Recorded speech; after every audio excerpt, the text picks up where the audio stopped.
जनाब वो हमारी भी मजबूरियां हैं। तो उस वक्त आपकी मजबूरियां कहाँ थी जब ताजदार कायनात अलैहिस्सलाम के गुलाम अपने नबी की इज्जत के लिए रोडों पे खड़े थे और आप उनके ऊपर शैलिंग कर रहे थे। उस वक्त आपकी मजबूरियां कहाँ थी? सारी मजबूरियां एक तरफ है, मदीने वाले मुस्तफा की जात एक तरफ है। हर मजबूरी को उस वक्त छोड़ देना चाहिए और मदीने की तरफ नौकरी है ना, इसकी क्या वैल्यू है, इसकी क्या औकात है। ये मुफ्ती साहब बैठे हैं, जो नौकरी एक अफीसर एक महीना ड्यूटी करके लेता है ना, हमारे मुफ्ती साहबान, आलिम हजरात, पीर साहबान, वो 5 मिनट अगर मुरीदों में बैठ जाए ना तो वो ड्यूटी जितनी उसने साल में कमाना है वो 5 मिनट में लेके उठते हैं। किबला शाह जी बैठे हैं, ये हुजूर का करम है। तो अगर वो ड्यूटी को ठुकरा देते, यूं करके ठोकर मार देते ड्यूटी को कि ड्यूटी को छोड़े जी, मैंने तो मदीने वाले मुस्तफा की गुलामी करनी है, तो उनको रोटियों की कमी रहनी थी, पैसे और दौलत की कमी रहनी थी, इज्जतों की कमी रहनी थी। मलक मुमताज हुसैन कादरी भी तो उनसे ही था ना। आज ये जलसा भी अगर हो रहा है ना तो ये उनकी वसातत से हो रहा है। ये जलसा भी अगर हो रहा है तो ये उनकी वसातत से हो रहा है। जब तुब्बा बादशाह मक्के की सरजमीन पे आया, कोई बंदा देखने के लिए ना आया, करीबियों को बुलाया, खलीफे जो होते हैं ना उनको बुलाया, बोला यार इनसे बोलो कि मैं इनके सर के ऊपर आ गया हूं, मुझे पहचानने की कोशिश करें मैं कौन हूं। एक समझदार भी था, आलिम दीन भी था उस वक्त की किताबों का। उसने कहा बादशाह सलामत ज्यादा गुस्सा करने की जरूरत नहीं है, इनके पास एक घर है जिसे ये काबतुल्लाह कहते हैं, ये सिर्फ उसी की तरफ झुकते हैं, उसके मुकाबले में जो भी आ जाए उसे अपनी जोते की नोक बराबर भी नहीं समझते। जब उसने ये सुना तो उसने दिमाग के अंदर सोचा कि क्यों ना ऐसा हो कि मैं उस काबे के ऊपर हमला करूं और यहाँ की रहने वाली औरतों को अपनी लौंडियां बनाऊं, मर्दों को कत्ल कर दूं। फौरी जनाबे वाला नाक और कानों से पीप बहना शुरू हो गई। साथ साथ रहने वाले, करीब रहने वाले, मोहब्बतें करने वाले दूर दूर जाना शुरू हो गए। जब मरज आ जाती है ना तो फिर पता चलता है वफादारियों का भी, रिश्तेदारियों का भी फिर पता चलता है। लोग दौड़ दौड़ जाने लगे तो डॉक्टर्स आए, हकीम आए, किसी की समझ में कुछ भी नहीं आता। जो भी कहता है कि बादशाह सलामत ये ज़मीनी मरज तो नहीं है, हमारी समझ से बालातर है। वो जो 4000 उलमा उसके साथ थे, उनका जो बड़ा रहबर था ना, रहनुमा था, वो आया, उसने आके कहा कि मैं आपकी मरज का हल बता सकता हूँ अगर मुझे बात सच सच बता दे। उसने कहा अगर ये हो जाए तो इससे तो बड़ी बात ही कोई नहीं। उसने बात बताई कि आलिम दीन ने पूछा इस काबे के बारे में कुछ सोचा है? उसने कहा सोचा है, ये भी सोचा है, मुख्तसर कर रहा हूँ कि ज्यादा टाइम भी आपका ना लगे। उसने कहा जी मैंने सोचा है। फरमाया जिस काबे को तू गिराने के मुतल्लिक सोच रहा है ना, तू नहीं जानता कि इस काबे में रहने वाले लोगों में से एक मर्द होंगे जिनकी पुश्त में ताजदार कायनात अलैहिस्सलाम का नूर मुबारक है। इस काबे में रहने वाली औरतों में से एक औरत होगी जो मुस्तफा करीम अलैहिस्सलाम के नूर की अमीन बनेगी। भला तुझ जैसा दुनियादार इस काबे को कैसे गिरा सकता है? वो जो कल काबे को गिराने का सोच रहा था ना, सुबह हुई तो जनाब उसी काबे के गिर्द ऐसे सर झुका के चक्कर लगा रहा है।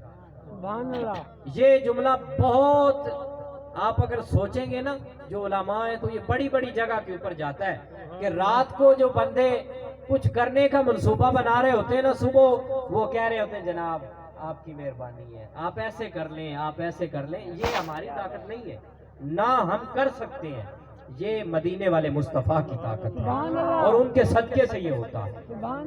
तुब्बा बादशाह वहां से चला, चलते चलते आगे एक इलाके में पड़ाव किया तो जो साथ रहने वाले उलमा थे ना, उन्होंने देखा कि ये जो खजियां है ना, ऐसे लगता है जैसे ये हमसे कलाम करना चाहती है। लोगों से पूछा इस इलाके को क्या कहते हैं? बताया गया इस इलाके को यसरब कहते हैं। वो उलमा जो थे ना, उलमा समझदार होते हैं, जिसको अल्लाह रब्बुल इज्जत दीन का इल्म अता करता है ना, फिर समझदारी के खजाने भी उसके ऊपर खोल देता है। चाहे वो इससे आका अलैहिस्सलाम के पहले जमाने के आलिम दीन हो या अब मुस्तफा करीम अलैहिस्सलाम के इल्म के वारिस हो। उन्होंने कहा यार बादशाह सलामत के पास चलते हैं ان سے جا کے یہ بولتے ہیں کہ کوئی کسی ملک کا، کوئی کسی ملک کا، کوئی کسی ملک کا قسمت گھیر کے ہمیں یہاں پہ لائی ہے۔ اب بادشاہ بے شک ہمیں قتل ہی کیوں نہ کر دینا، ہم نے شہر یثرب کو چھوڑ کے نہیں جانا۔ ہم نے اپنی کتابوں میں پڑھا ہے کہ نبی آخر الزمان ایک وقت آئے گا کہ ہجرت فرما کے یہیں پہ تشریف لائیں گے۔ جب گئے اس کو یہ سارا معاملہ بتایا تو اس نے کہا میں کون سا اس نبی کا گستاخ ہوں۔ اس نے جناب والا وہاں پہ 1000 مکان تعمیر کروائے، وہاں پہ ان لوگوں کو رہائش دی اور ساتھ میں ایک ڈبل سٹوری مکان تعمیر کروایا۔ ڈبل سٹوری مکان بنانے کے بعد جو علماء کا سردار تھا نا، اس سے بولا کہ اس مکان میں تم نے رہنا نہیں ہے، صرف اس کی حفاظت کرنی ہے، اور ساتھ میں ایک خط لکھا کہ میں طبہ بادشاہ حضور آپ کی آمد سے پہلے آپ کے اوپر ایمان بھی لاتا ہوں، اور جو شریعت آپ لے کے آئیں گے اس کو بھی مانتا ہوں۔ کل قیامت والے میری لاج رکھ لیں، قیامت والے دن میری لاج رکھ لیں۔ ختم نبوت زندہ باد، زندہ باد، ختم نبوت زندہ باد، زندہ باد، تیرے شان کا رسول اللہ لبیک لبیک لبیک یا رسول اللہ لبیک لبیک لبیک۔ وہاں سے چلا، وقت گزرتا گیا، ایک وقت وہ آیا کہ انسان کی قسمت کا تارا چمکا، مدینے کی اور مکہ شریف میں تاجدار کائنات علیہ الصلوۃ والسلام تشریف لے کے آئے۔ آقا علیہ الصلوۃ والسلام جب اس کائنات عالم کے اندر آئے تو جو غریب تھے، لاوارث تھے، ان کو وارث مل گیا، جو یتیم تھے ان کو والی مل گیا، اور جن کا دنیا میں کوئی بھی سہارا نہیں تھا ان کو سہارا مل گیا۔ میرے مصطفیٰ ہر لاوارث کا کہ وارث بھی ہے اور ہر بے سہارا کے سہارا بھی ہے۔ وقت گزرتا چلا گیا، ایک وقت آیا اللہ رب العزت کی طرف سے ہجرت کا حکم ہوا۔ تاجدار کائنات علیہ الصلوۃ والسلام اپنے یار غار کو لے کے مکہ سے مدینہ کی طرف ہجرت کی۔ ادھر ان لوگوں کو پتا چلا تو انہوں نے اپنی میٹنگ بلائی، کمرے کے اندر گئے، کمرے میں جا کے جیب کے نیچے نا وہ خط سلائی کر دیا۔ بندہ انہوں نے وہ چنا جو ہر ملک میں جاتا تھا، ہر بادشاہ کے پاس جاتا تھا، اس کو یہ پتا تھا کہ بادشاہوں کے ساتھ کیسے ملا جاتا ہے۔ اس بندے کو وہ خط دے دیا، ادھر سے وہ بندہ چل پڑا، ادھر سے حضور علیہ الصلوۃ والسلام چل پڑے۔ ظاہراً اس نے تاجدار کائنات علیہ الصلوۃ والسلام کو نہیں دیکھا تھا۔ راستے میں تیرے اور میرے مدنی لجپال آقا سیدنا صدیق اکبر کی گود میں سر رکھ کے آرام فرما ہوئے، ادھر سے وہ بندہ گزرا۔ جب گزرا نا تو چہرے کے اوپر نظر پڑی نا تو گھوڑے کو روک دیا، مصطفیٰ کے چہرے کو دیکھنے لگا۔ سوچا یار سفر تو کرتے رہے ہیں، بادشاہوں کے پاس بھی جاتے رہے ہیں، نجاشی کے پاس گئے، کسرا کے پاس گئے، بسرا کے پاس گئے، لیکن اتنے حسین چہرے والا کائنات کے اندر کوئی بھی نہیں دیکھا۔ جب مست ہوا نا حضور کے چہرے کو دیکھتے دیکھتے تو شاعر نے یہاں پہ کیا خوب کہا ہے کہ اے میرے محبوب، جو تجھے ایک بار دیکھے وہ دیوانہ بنے، جو تجھے ہر بار دیکھے وہ مستانہ بنے۔